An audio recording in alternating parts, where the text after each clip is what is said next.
Millicent Underwood learned early that invisibility was a form of armor, but it never erased her presence entirely. She was striking in a way she never recognized. Auburn-haired, pale-skinned, sharp-featured, with a beauty that unsettled people before they understood why. It drew attention she never wanted and learned to distrust. Compliments felt transactional, dangerous. Any praise, she believed, was either false or a prelude to something taken, so she dismissed it all, before it could wound her again. Her final foster placement ended not in chaos, but in quiet jealousy. In the foster home, discomfort crept in gradually. A lick held too long. A tone that shifted. Her foster mother decided, without evidence, that Millie was the problem, that her husband's attentiveness was not kindness but interest. Accusations followed. Then dismissal. Millie was ejected without explanation or apology, blamed not for what she had done, but for existing too visibly. After that, she fought for everything she had. She worked relentlessly, daytime lectures, night shifts, no safety net. By the time she was cleaning deserted British rail stations in the early hours, she was already close to finishing a degree in music education, specializing in voice science and vocal pedagogy. Not because she wanted a stage, but because she wanted understanding, control, protection.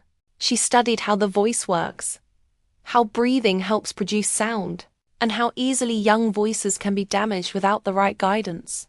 Her ambition was quiet and deliberate.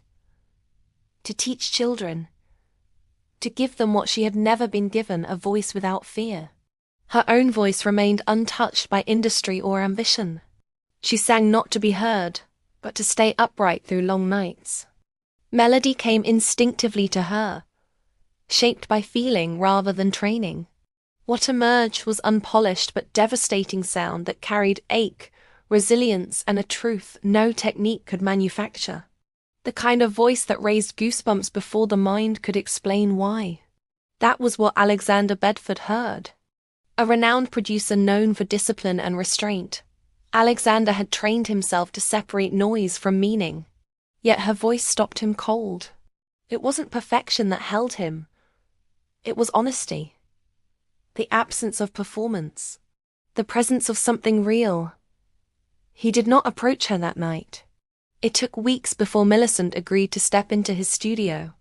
Weeks of guarded conversations, careful refusals, distance held firmly in place.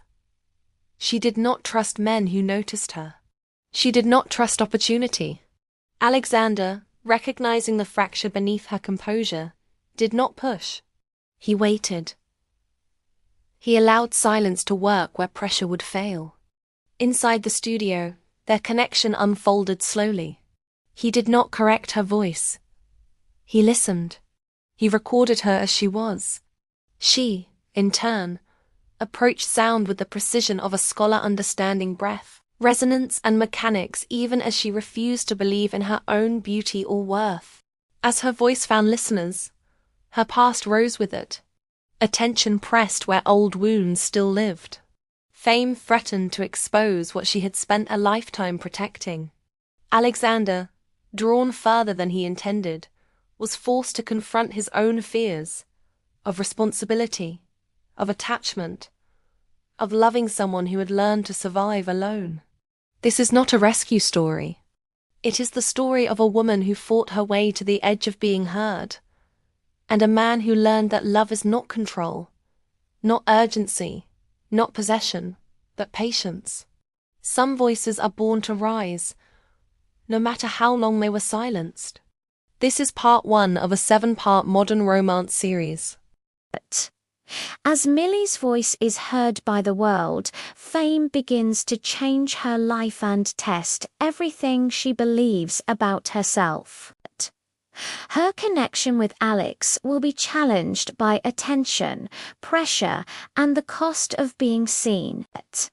Subscribe to our channel to follow Alex and Millie's story across all 7 parts.